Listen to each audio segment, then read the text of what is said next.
Not every gym leader in Pokémon history is created equal.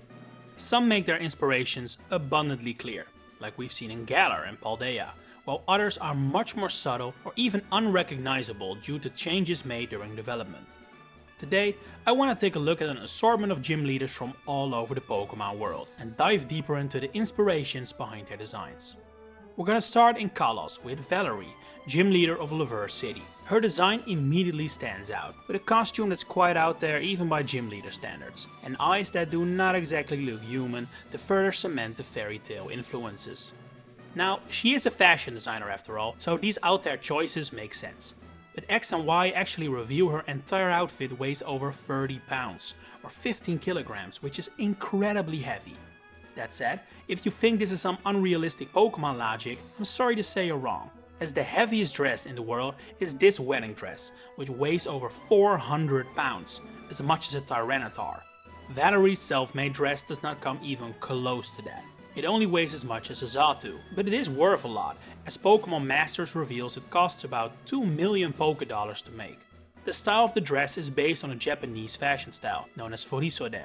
If that name sounds familiar, that may be because of the gym trainers in Valerie's gym, whose trainer class is Furisode Girl.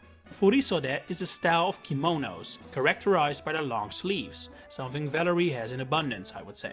It's usually worn by young girls that are coming of age, which ties into the theme of Valerie's gym, that of a living dollhouse. This is also reminiscent of Sabrina's appearance in the anime, where she turned Ash and friends into dolls, and the similarities to the Kanto gym leader don't stop there. In fact, they continue to the point I'm willing to go as far as to call Sabrina an influence on Valerie's design, seeing as they're both the 6th gym leader, have similar gym puzzles, a relatively similar appearance with the long black hair and corset, and they both use Mr. Mime. Considering the many nods and references to Gen 1 in Kalos, it's a serious possibility. While she may be found in a French-inspired region, Valerie is clearly coded to be Japanese, and that is actually canon, as she is originally from Johto. Her title, The Maiden from a Land with History, also further establishes that. Let's continue on with a name who already briefly came up, Sabrina. Over the years, the characterization of Sabrina has considerably changed.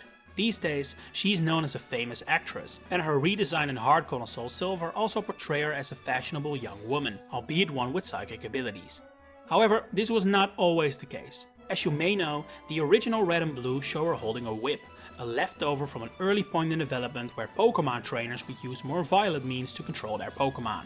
While this is only present in her sprites, and not her official artwork, her original concept art is still quite harsh and intimidating, which was softened for a Fire Red and Leaf Green redesign.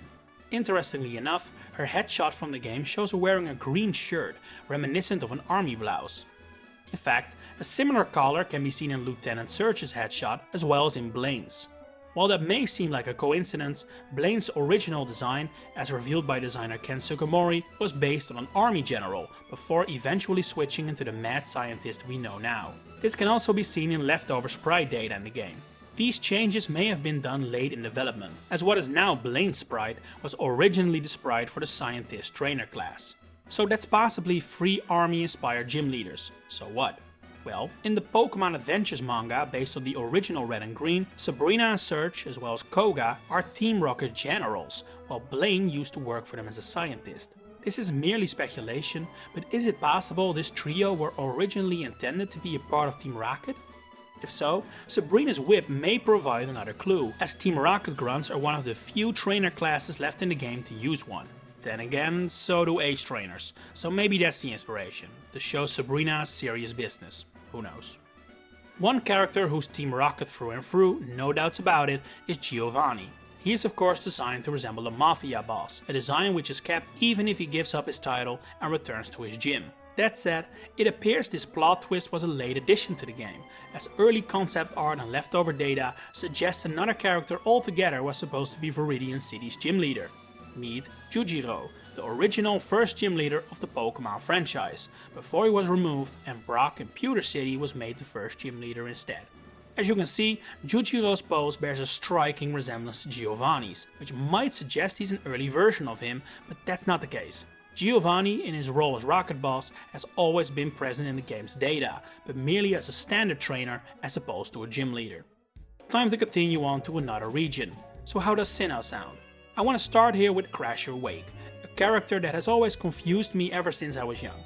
The kid me, whose native language isn't English, his name didn't make a ton of sense. I mean, what's a Crasher? And Wake? Is that his first name? It puzzled me back then, and while I understand it's supposed to be his wrestling stage name now, I still find it weird. His name in basically every other language is a lot clearer though. In Japanese, he's called Maximum Mask, with Maxi being his name for short. You know, an actual human name. In Italian and Spanish, he is given the nickname Omar the Destroyer, which makes it a lot more clear that this is his stage name. From a design standpoint, Wake is very obviously inspired by luchadors, but he's one of the few gym leaders who is likely based on someone specifically. This is Fray Tormenta, real name Sergio Benitez, a Mexican luchador whose life has served as inspiration for several video game characters, like Tekken's King, F-Zero's Leon, and also Crasher Wake. During his career, Fray Tormenta would donate a lot of his earnings to orphanages, and it's this use of prize money to help the disadvantaged that has become a common trope for luchadors in media, Crasher Wake included. While we don't have full body art of Wake from early in development, it does appear he was originally supposed to have a full face mask, just like Fray Tormenta's, recolored to resemble a Swampert. That can be seen in this beta image that shows early designs for all Sinnoh gym leaders. In the final game, however, Crasher Wake's mask allows us to see much more of his face, although the Swampert motif remains present in his outfit. This is most likely a reference to the Great Marsh in Pastoria City, which is of course a swamp. Now, if we bring that picture back up for a second, we can also see an early design of Roark without his glasses. This wouldn't normally be anything worth pointing out. I mean, Maylene is missing her nose bandage too, but there's no need to jump to conclusions based on that. What makes this so interesting, however, is an early placeholder sprite for Roark, which is Ruby and Sapphire's Maxi sprite. Now, this is not out of the ordinary. Many trainer classes during development used Gen 3 sprites as placeholders, sometimes for significant characters even. For example, the artist's placeholder sprite was Wallace. However, almost every single gym leader and Elite 4 member uses Steven Stone as placeholder, except for Roark. This does beg the question, is Roark's design influenced by Maxi? Especially when you disregard the glasses, their faces do look very similar with the long red hair. It's a question we may never know the answer to, but even if it isn't the case, it does tell us Roark was at least conceptualized early on in development, possibly before any other gym leaders. Which is kinda ironic, because in-game, Roark was actually the backup candidate for his gym leader position, which was originally offered to Riley. But he declined and suggested Roark for the role. Mysterious Maxi links aside, Roark is definitely a gym leader in the obvious inspiration camp, with his not so subtle mining background and all. The same cannot be said however for Olympia of the Anastar Gym. That her design evokes feelings of mystique, starlight and the galaxy is crystal clear, but I've seen many fans over the years ask what she's actually supposed to be. Well, I think the answer is a bit of a combination of several themes related to the psychic type. First of all, she's simply a psychic. Just like Sabrina, she can read minds, make objects float, you know the drill. Secondly, there's the aforementioned galaxy motif, unmistakably present in her cape. In fact, it's said this cape actually has the ability to create a zero-gravity environment. Space has forever been associated with the psychic type in Pokémon, so this is fitting. And finally, Olympia's design is inspired by fortune tellers. It's said in-game that she can see people's future using the bracelets on her arms, and this can actually be seen on this concept art. Another thing I can't tie into her psychic inspirations, but I do find interesting, is the fact Olympia speaks entirely in haikus. In Japan, haikus are strongly associated with the natural world, but that feels almost like the opposite of psychic, so again, unsure how that ties in. If you have any ideas, let me know. Finally, our trip takes us to Johto, where I want to take a closer look at 3 of the 8 gym leaders. Let's go in the order as the developers intended, meaning we start with Falkner. He's a rare gym leader who does not exactly represent his type of choice, with very little in his design reminiscent of birds or flying. Instead, he may be one of the most Japanese-coded characters in the entire series, with his Haori jacket and kimono. This suits the theme of the region, which is all about feeling traditionally Japanese, and it may also be why they decided to have their first gym leader carry it out so obviously. That said, Falkner's beta sprite does show his type origins used to be more pronounced, and his Japanese clothing ever so slightly different. He used to have a realistic bird resting on his arm, and wore a hakama, white pants, both of which are no longer present in his current design. We find a very similar case to Falkner over in Goldenrod City with Whitney. She also does not wear her type's tropes on her sleeve, but seeing as she's a normal specialist, that is more excusable. In fact, her current design seems to be simply based on the last trainer class, who can also be found in her gym. But when you dive into concept art for the character, an entirely lost motif emerges. As shown in this artwork, Whitney was originally going to have a baseball motif, with a design that's more sporty than we ended up getting. A possible explanation for the changes can be found in the eventual absence of the A-palm that's still seen beside her here. After all, a baseball theme, with the glove to match, synergizes very well with A-palm's design, and may even have been literally based on it.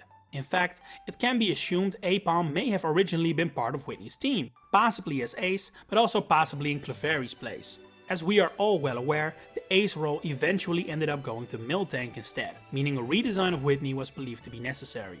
It's a bit of guesswork, but I think it's plausible. And then we return to beta sprites as we take a look at the original appearance of Jasmine of Olivine City. In the final game, Jasmine is the first ever steel type specialist, although it is not entirely clear whether that was always the plan. While her beta specialty is not known, the most likely candidate based on the location of her gym is Ghost, although the fact that Morty exists in this beta is a knock on that theory. Either way, what is for certain is that her design used to be way more Japanese inspired. For example, she is wearing Japanese hair ornaments known as kanzashi, and her dress is a kimono, with a large ribbon design. All these elements were literally dialed back in the final game, with her hair clips, dress and even the ribbon all shrinking to result in a more universal look. I have personally always felt Jasmine's design was more inspired by her role as a shy maiden who needs help with the lighthouse than her title as Steel-type gym leader, and that's something her beta design definitely does not contradict. Thank you guys so much for tuning in and staying with me. I hope you learned something new. If you enjoyed this video, please consider liking it and subscribing to the channel for much more Pokemon content coming your way. Enjoy the rest of your day, and I hope to see you again next time.